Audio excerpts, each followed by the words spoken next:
এতক্ষণ আমি তোমাদের ভাষায় কথা বলছিলাম, এখন আমি নিজের ভাষায় কথা বলবো।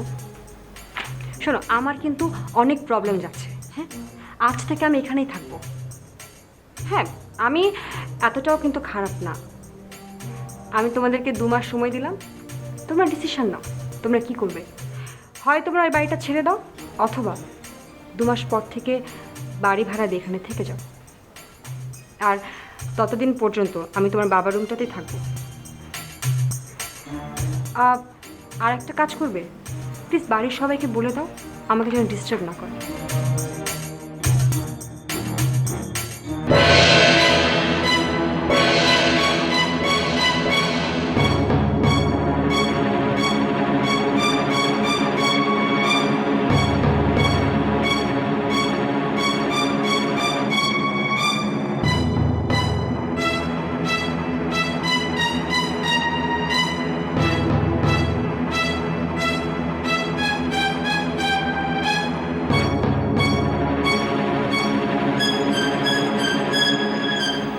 ভাইয়া,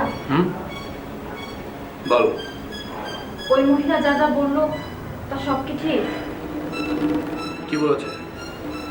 আমি কিন্তু তোমাদের সব কথা শুনেছি। আর দেখ, এসব ফালতু কথা, এসব কথা কান দিস না।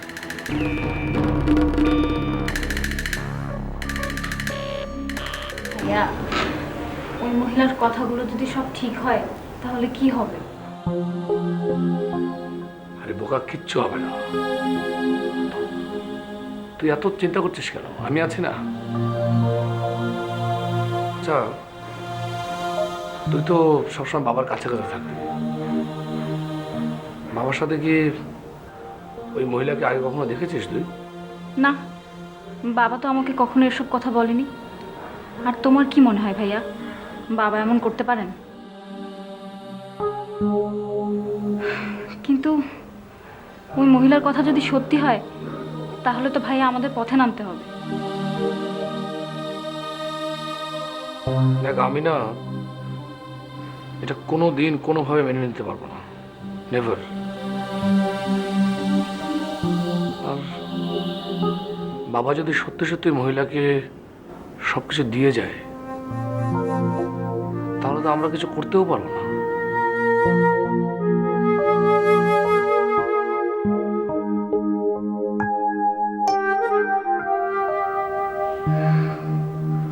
ওকে, চিন্তা করিস না, যা হওয়ার হবে।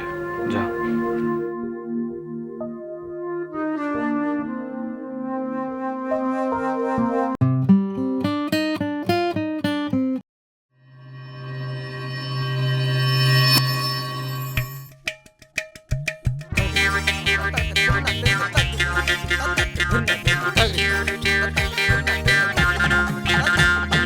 অকাচেরে ঢেকে মনে বিয়ে ভীতি প্রেমিকের রূপে ভণ্ড, কারো প্রতি প্রীতি অসঙ্গতি আজব লঙ্কা কাণ্ড। নেই যার নীতি করে রাজনীতি, বংশ নিয়ে দ্বন্দ্ব, কারো নাকে আসে সব কথাতেই আইনি ধারার গন্ধ।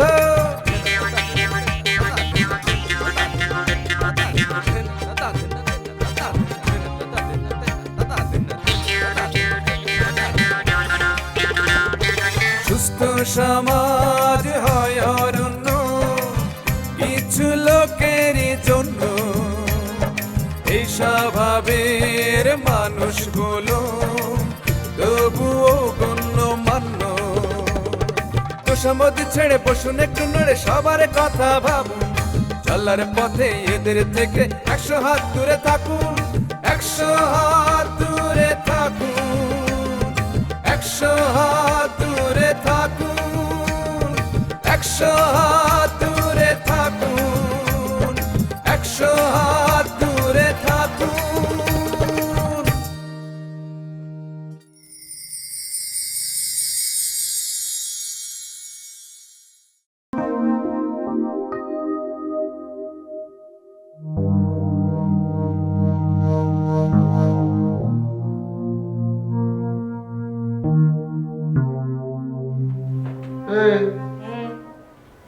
তুমি কাপড় গোছাতেছো কে?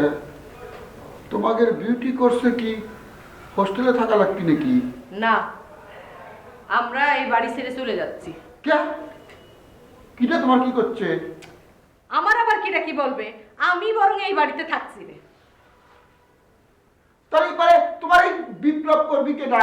তুমি না করছিলে এই নারীদের নিয়ে একটা বিপ্লব ঘটাই দিবে। আমার আর বিপ্লব করা লাগবে না। দুদিন পরে বিপ্লব করে আমাকে এই বাড়ি থেকে তাড়িয়ে দেওয়া হবে। তার আগে ভালোই ভালোই নিজের মান সম্মান নিয়ে চলে যাই। এই মহিলার কথা তুমি বিশ্বাস করবে না। ওই মহিলার কথা বিশ্বাস করা আর না করায় আমার কিছু যায় আসে না, কিন্তু আসল কথা হইলো এই বাড়ির থেকে যদি শফিকদের বের করে দেয়, ওরা তো আরামে এই রাস্তার উপর থাকতে পারবে। আর আমরা কি রাস্তার উপর থাকতে পারবো? আমাকে নিজেদের ঘর বাড়ি আছে না? তুমি এরকম স্বার্থপরের মতো কথা করছো কে?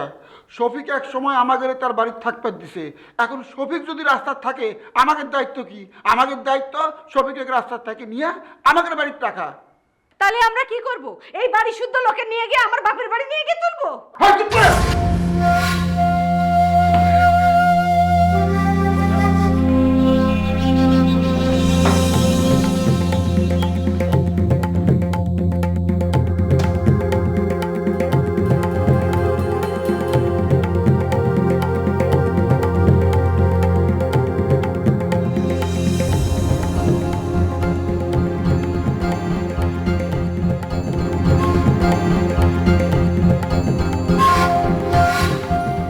কি ব্যাপার, এত আগে আগে শুয়ে পড়ছো কে? আরে দুলাভাই দুজন আসেন, বসেন। কি ব্যাপার শফিক, কি চিন্তা করলে? কি করবা? কি আর করবো দুলাভাই, কি চিন্তা করবো কিছু বুঝতে পারছি না। যদি বাবা সত্যি সত্যি ওই মহিলাকে সব কিছু লিখে দিয়ে যায়, এ ধরনের ইনজাস্টিস করে, তাহলে তো আমাদের কিছু করার নেই। দেখো শফিক, তোমাকে একটা কথা কই, তুমি তোমার বাপের চেনো ঠিক আছে, আমিও তো তোমার বাপের কিছুটা চিনি। আমি তাকে যতটা চিনি তাতে করে আমার মনে হতেছে এত বড় অন্যায় উনি করে যাবার পারেন না। দুলাভাই আমি তো আমার বাবাকে নিয়ে কিছু বলছি না, আমি বলছি যে মানে যদি এমন কিছু হয়, মানে ওই মহিলার কথা যদি সত্যি হয়, তাহলে তো আমার কিছু করার নাই। তবে দুলাভাই আমি এত জায়গায় ঘুরেছি, এত মানুষের সঙ্গে মিশেছি, সব কিছুর দেখে আমি যেটা বলতে চাই সেটা হচ্ছে এমন যে যা কিছুই ঘটুক এই পৃথিবীতে, হার মানলে তো চলবে না দুলাভাই। আর বাস্তব প্রমাণ ছাড়া আমি কোনো কিছু বিশ্বাস করতে চাই না। আর এই মুহূর্তে আমি ওনার কথা বিশ্বাস করিনি। এই তো বুদ্ধিমান ছেলের মতো কথা কইলে। আমি খোঁজ নিয়ে দেখব যে সত্যি সত্যি বাবার সঙ্গে তার কোনো সম্পর্ক ছিল কি না। কেমবা করে খোঁজ নিবা ক? যে মানুষটা আসল কথা কবার পারত সেই মানুষই তো নাই। কিন্তু বাবার সঙ্গে যারা চলতো, মেলামেশা করতো, তারাই হচ্ছে এখন আমার শেষ ভরসা। তাদের কাছ থেকে জানা ছাড়া তো আমার আর কিছু করার নেই। আমি স্যার আগেই ওনার কথা আপনাকে বলতে চেয়েছিলাম। অফিসের এই নানান রকম ঝামেলার কারণে আমি কথাটা বলিনি। তিনি কি কখনো ওনাকে নিয়ে অফিসে এসেছিলেন? না স্যার, উনি কখনো অফিসে আসেননি, অফিসে কখনো নিয়ে আসেননি। তাহলে তোমার সাথে তার পরিচয় কিভাবে? পরিচয়টা না, আমি তো ওনাকে অনেকবার হোটেল বুকিং করে দিয়েছি। আর চাচা যখন বাইরে বিজনেস ট্যুরে যেতেন তখন ওনাকে সাথে নিয়ে যেতেন। আমি নিজেই তো ওনাদের সব কিছু বুকিং দিতাম, সব কিছু অ্যারেঞ্জমেন্ট করে দিতাম। আমি তো সব জানি স্যার। তুমি কখনো জানতে চাওনি যে এই মহিলাটি কে? না মানে জানতে চাওয়াটা কি স্যার, বিষয়টা ছিল খুব স্পর্শকাতর। উনি ছিলেন বিপত্নী, ওনার একটা আশ্রয় প্রয়োজন ছিল। এই কারণে ওনার সাথে বা অন্য কারোর সাথে আমি এ বিষয় নিয়ে কোনো কথা বলতাম না স্যার। তুমি কি আমাকে একটা হেল্প করতে পারবে? অবশ্যই পারবো, কেন পারবো না। আপনি শুধু একবার বলেই দেখেন। আরে চাচার যত কাজ ছিল সব তো আমি করে দিতাম। আমাকে ওই নদী মেয়েটার ইনফরমেশন জোগাড় করে দিতে হবে, পারবে? হ্যাঁ অবশ্যই স্যার, অবশ্যই পারবো। থ্যাংক ইউ, তুমি এখন আসতে পারো। জি স্যার।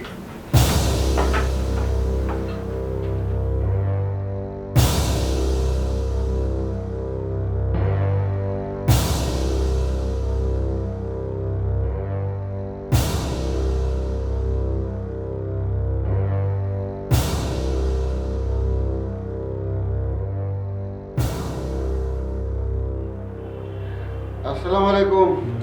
ওয়ালাইকুম আসসালাম। আপনার জন্য মিষ্টি আনছি।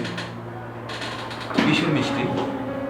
আপনাকে বলছিলাম না যে বিল্ডিং ফাটলের বিষয়টা নিয়ে যে তদন্ত কমিটি করা হয়েছে সেটা চিপ আমি, ও আচ্ছা আচ্ছা। সেটার তদন্ত রিপোর্ট আমি পেশ করতে যাইতেছি আগামীকাল। ভালো। জিজ্ঞেস করলেন না তদন্ত রিপোর্টে প্রধান আসামি কাক বানাছি? কাকে? আপনার। কারণ আপনার নির্দেশেই সব ভেজাল মাল সাপ্লাই করা হয়েছে। আমার? হ্যাঁ, আপনার করছি প্রধান আসামি। শোনেন, এই রিপোর্ট আদালতে জমা দেওয়া মাত্রই আপনার জেল, জরিমানা, এমনকি যাবজ্জীবন কারাদণ্ড হবার পারে। এই জন্য মিষ্টি নিয়ে যাচ্ছি। শেষ মিষ্টি খায় নেন। জেলখানার মধ্যে আপনাকে তো আর কেউ মিষ্টি খাবার দিবি না, তাই না? আপনি আপনি কামটা ভালো করছি না? দেখেন, আপনি বিশ্বাস করেন আমি ভেজাল মাল দিতে বলিনি। তালিবারে কিরা দিবার কেছে? আনিস সাহেব। আনিস? হ্যাঁ, ভয়ে আমি ওনার সাথে হাত মিলাতে বাধ্য হয়েছি। এই কথাটা কি আপনি আদালতে যায় কবার পারবেন? কেন পারবো না? নিজে বাঁচতেই তো বাপের নাম। অবশ্যই বলতে পারবো আমি, প্রমাণ সহকারে বলতে পারবো। আমার কাছে সমস্ত প্রমাণ আছে। মামলা খালাস। আসসালামু আলাইকুম। তফিক, তুমি কি খাওয়াবা কাও দেখি? আপনি কি খাবেন দুলাভাই বলেন? আচ্ছা শফিক, তুমি কও তো, আমি কে তোমার কাছে খাবার চাইতেছি? আচ্ছা দুলাভাই, আপনি একটা জিনিস খেতে চেয়েছেন, এর মধ্যে কারণ খোঁজার দরকারটা কি আমার? আমি তোমার জন্যে একটা ব্লকবাস্টার হিট খবর নিয়েছি। Blockbuster hit? কি খবর দুলাভাই বলেন তো? ইঞ্জিনিয়ার সাহেব তো সব সত্যি কথা কয়ে দিছি। কখন? শোনো, আমি খবরটা শোনার সাথে সাথে তোমার কাছে ছুটে যাচ্ছি, যাতে করে গরম খবরটা তোমাকে দিবার পারি, যাতে বাসি না হয়ে যায়। সব কিছু হোতা হইতেছে আনিস সাহেব। ব্যাটাই করছে কি জানো? বিল্ডিংয়ে সব মাল কিনছে 2 নম্বর, তারপর হিসাব দিছে 1 নম্বরে, আর ইঞ্জিনিয়ারের টাকা খাওয়ায় সই করা দিছে। কেন সাইন করছে ক? 2 নম্বর মাল দিয়ে কাম করছে আর সাইন করাইছে 1 নম্বর মালের। এই জন্য দালানের ফাটল ধরছে, বুঝছা? গ্রেট জব দুলাভাই, গ্রেট জব। আপনি এক্ষুনি আনিসকে আপনার সাথে করে নিয়ে আসবেন। ওকে আজকের মধ্যে ঝাড়ু পেটা করে বিদায় করা হবে। এই তো ভুল করতেছ। এখন তাকে চাকরির থেকে বের করে দেওয়া ঠিক হবে না। তাকে রাখা লাগবে, আগে বাড়ির সমস্যার সমাধান করা লাগবে, তারপর তাকে ঘাড়ে ধরে ঠাস বিদায়। আই বিদায়। এই কথাটা অবশ্য একটু খারাপ বলে না দুলাভাই? Thank you. তাহলে আগে বাসার ঝামেলাটা মিটুক, তারপরে ওর উপরে অ্যাকশন নেওয়া যাবে, কি বলেন?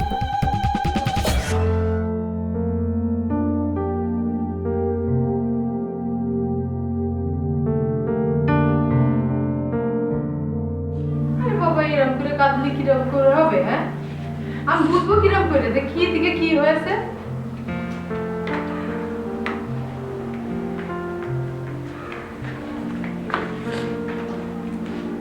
ওপিয়া, তুমি যদি আমার না বলো যে তোমার কি হয়েছে, কি কারণে হয়েছে, তাহলে আমি তোমার সান্ত্বনা দেবো কিরম করে?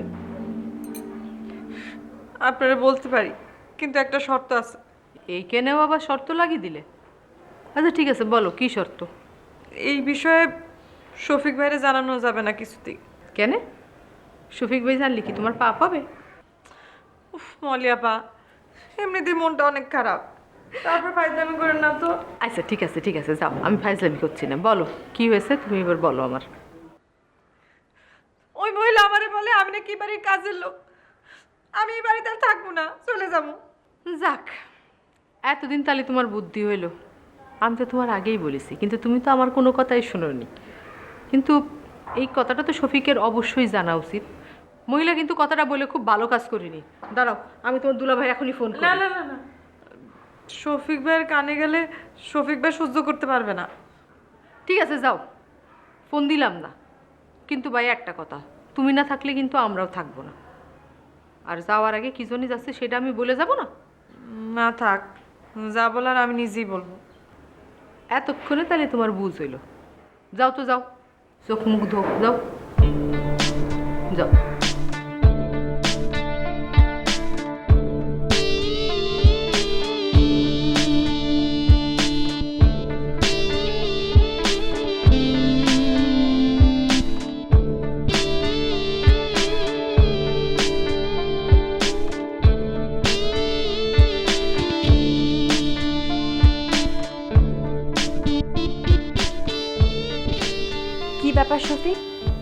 তোমাকে তো পাওয়াই যায় না। আচ্ছা, তুমি কি আমার সাথে রাগ করছো? রাগ করলেও তো আমার কিছু করার নেই, আমারও তো জীবন বাঁচাতে হবে। কিন্তু তুমি দেখো, আমি কিন্তু একদম কোনো নোটিশ ছাড়াই তোমাদেরকে বলছি না যে বাড়িটা ছেড়ে দাও। আমি তোমাদেরকে পর্যাপ্ত সময় দিয়েছি। সেজন্য আপনাকে অশেষ ধন্যবাদ। এভাবে ধন্যবাদ দিয়ে আবেগ আপ্লুত হওয়ার কিছুই নেই শফিক। তোমরা শুধু আমাকে এতটুকু কনফার্ম করে দাও, তোমরা কি ডিসিশন নিয়েছো। মানে তোমরা কি বাড়িটা ছেড়ে দিচ্ছ নাকি বাড়ি ভাড়া দিয়ে এখানেই থেকে যাচ্ছ? সে ব্যাপারে আমি আপনার সঙ্গে কথা বলতে চাই। আমরা এই বাড়ি ছেড়ে অবশ্যই চলে যাব, তবে কিছুটা সময় আমাদেরকে দিতে হবে, বিকজ এই সময়টা আমি আসলে আপনার কাছ থেকে চেয়ে নিচ্ছি।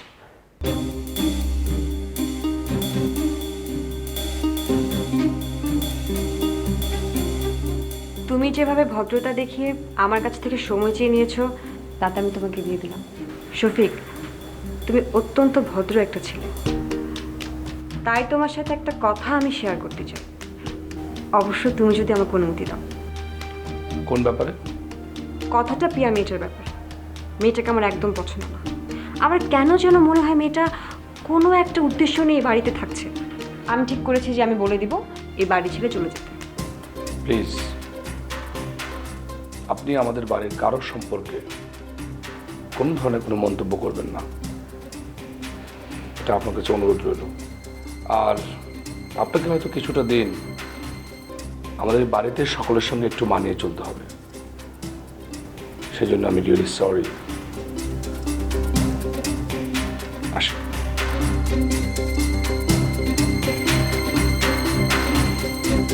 শুনুন মিস্টার কামাল, মিস্টার আনিস, আপনারা দুজন যে প্রপোজাল রেডি করেছেন, সেই প্রপোজাল দুটো আমি দেখেছি এবং সেখান থেকে আমি নিজের মতো করে একটি প্রপোজাল রেডি করছি। ওকে? জি জি স্যার। এবং আমি বাইরে কথা বলে দেখেছি যে রেটটা আমরা সাবমিট করব, আমার ধারণা এই রেটটা হচ্ছে সবচেয়ে কম রেট। স্যার, আমিও একই খোঁজ খবর নিয়েছি। ওকে ফাইন, তাহলে আমরা বাজেটটা দিচ্ছি এবং টেন্ডার সাবমিট হয়ে যাবে। এবং আমরা আশা করি আমরা যে বাজেটে যে রেটে ওখানে প্রপোজাল সাবমিট করছি, এই রেটের কথাটা আমরা এখানে চারজন ছাড়া আর কেউ যেন না জানে। না অসম্ভব, কেন জানবে স্যার? এটা জানার প্রশ্ন না, আপনি নিশ্চিন্ত থাকেন স্যার, কেউ জানবে না। Thank you. জি স্যার। বসুন।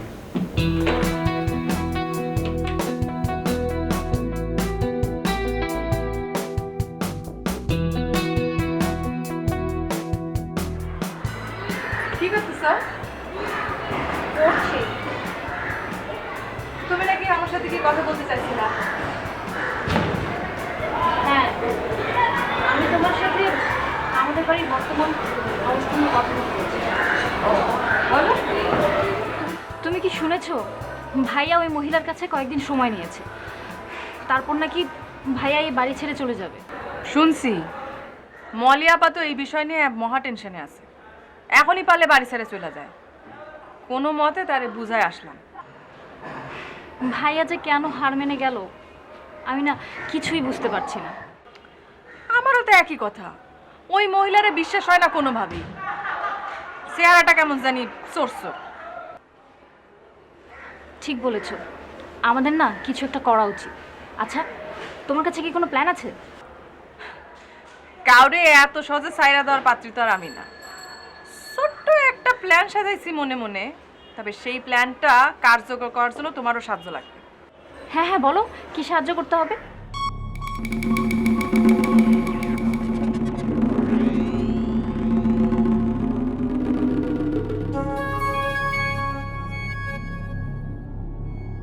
আমি যে কথাগুলো আপনাকে বলবো সেগুলো একদম মনোযোগ সহকারে শুনবেন, ঠিক আছে?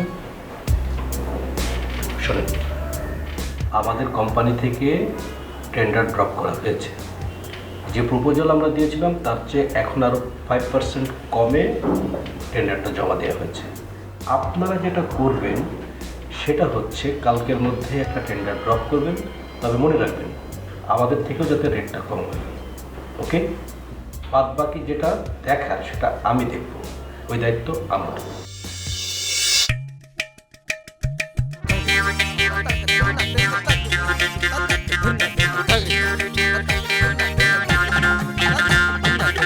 সমাজের ডেকে মনে বিয়ে ভীতি প্রেমিকের রূপে ভণ্ড কারো ভূতি প্রীতি অসঙ্গতি আজব লঙ্কা কাণ্ড নেই যার নীতি করে রাজনীতি বংশ নিয়ে দ্বন্দ্ব কারো নাকে আসে সব কথাতেই আইনি ধারার গন্ধ